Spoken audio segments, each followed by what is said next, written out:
It's quite interesting. I hadn't thought about that as coming from the moon. I have had a number of questions about the moon and why it is the way it is, but I hadn't thought of that. That's quite interesting. Yeah, what I also found, because I didn't really follow the Star Wars movies very much, they were always background noise to me. And then when I told Neil Haig, my artist friend, because I started to ask him to produce various images that I was getting in my mind for the book to symbolize this stuff, and he's done it brilliantly, by the way. He said, "Do you see the Star Wars movie? You see the Death Star?" I said, "No, I didn't see that." He said, "Come, have a look." So I went and got the Star Wars movie series, and the ones with the Death Star in. It's the bloody moon. It's the moon. And of course, people like George Lucas, as I've said in previous books, are massive insiders. These people absolutely know what's going on, and they put it in our face without telling us outright. The Death Star, and within, funny enough, Lego. There's a Lego Death Star. I saw it on the internet. They probably don't make it anymore, but and it's like a Lego version of the moon, and then you open it up, and inside are all these different compartments. Well, when you look at some of the quotes from NASA scientists over the years, they have talked about it could be that the moon is broken up into compartments. Well, it is, and what do the Zulu legends say? That the moon is in compartments, and different types of people were brought from, they say, the Orion constellation in the different compartments to if you like, not replenish the Earth, but to basically bring a new genetics to introduce to the Earth, because the Zulus talk about a red world in Orion where humanity as we know it came from, the genetically changed humanity came from.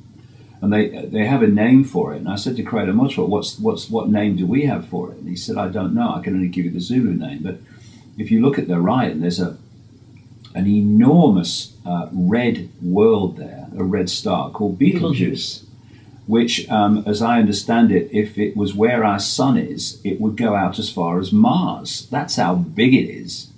I've not followed that through to its conclusion, but you'll see in the book what Credo says about the Zulu legends relating to all this is just staggeringly compelling when you put it together with the stuff we're pulling up now. Well, this is why a lot of these legends and this information has been taken out of circulation. It's the reason for the burning of the library at Alexandria. Mm-hmm. It's the reason for the decimation of the indigenous cultures, the intentional hunting down and murder of the shamans, is because of this information. The Dogon talk about Sirius A and Sirius B. They didn't even know a Sirius B existed until the 20th Sirius century. comes up a lot, yeah. Sirius comes up. Mars comes up. There's a major Mars connection. Orion comes up. The Draco constellation comes up with compelling frequency in terms of what's happening in the world. Because it's kind of funny. It's kind of funny, Megan, because people say, "Do you think there's other life out there?" It's teeming with the stuff, and they're interacting with us without us realizing it all the time. Not just reptilian entities, many different entities. I mean, when you look at the different genetic forms across the animal world, even the human world on Earth, and you think that is just one planet within a tiny frequency range of decoded perception, matching what the diversity is out there. And it's very clear to me that there is at least one group of what we would call extraterrestrials that if they walk down the street, we wouldn't turn a hair. They look virtually the same as us. I've talked to people who've worked in government projects and say that they've interacted with these entities that look virtually human. And they say that until you really look closely, you wouldn't think they were anything but like you. So they're just amazing what's out there. And we're living... I described it once. It's like you're born into a box and there's no windows and there's a door but no one goes through it. And you sit round in this box and you think, this is all there is. And everyone else in this box is confirming this is all there is, because that's all they can see and perceive. And anyone goes near that bloody door, it's the devil, you mustn't do that, you're mad, it's terrible. Oh, okay. And then when someone does go through the door, they realise, actually, that's not all there is. And they walk down the corridor, and they walk outside, and they walk through the gates, and they walk up the hill, and they look back, and what they can see is a gigantic prison with barbed wire across the top, with guards, walking up and down on the walls, and the prison is part of a vast, infinite reality. And yet, until you walk through the door, you sat in a tiny box within that prison, thinking that was all there is. And anyone who said, no, this is not all there is, you're mad. And this is what's going on Earth.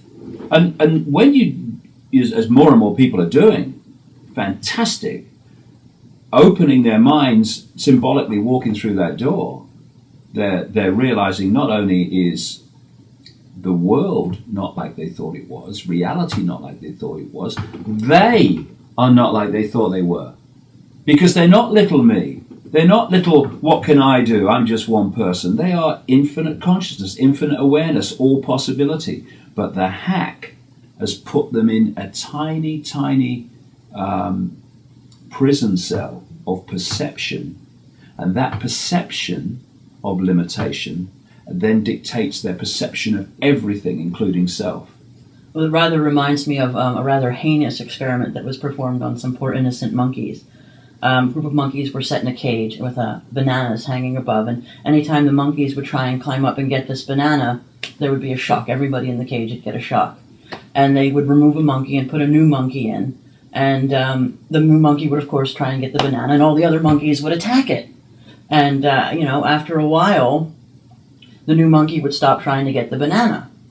So, again, each time they would take out one of the other monkeys and introduce a new monkey. And by the end, they had all monkeys, none of which had ever been shocked, but all of whom would attack each other if anybody tried to get the banana. I came across that story, and it's a magnificent description of life on Earth. It really is.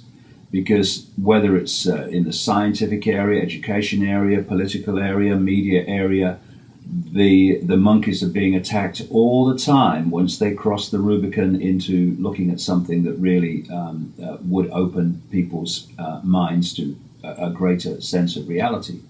It's all the guards are on the door, all the guards are on the gates. And the gates, as I've been talking about for years, I go into it in the new book in some detail, however, and expand upon it. The biggest gate is at the entrance to the left brain.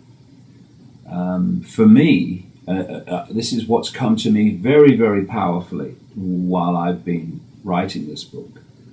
The human body and the human brain is an interdimensional portal. And the right side of the brain, the right hemisphere of the brain, connects into realms beyond this one.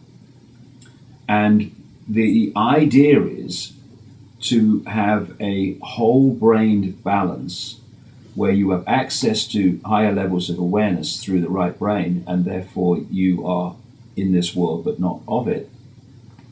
And then have the left brain, which is about structure and language and all this world stuff, that actually allows us to interface in a way that we can function within this reality. And what this hack has done, Megan, is to massively close down what's known as the corpus callosum, the bridge between the right brain and the left brain. I symbolize it, and Neil symbolizes it in his pictures, as guards across the entrance to the left brain. And once you are perceiving reality only through the left brain, you're in this world and you are of it. you do not have this higher perception, this higher knowing, this higher intuition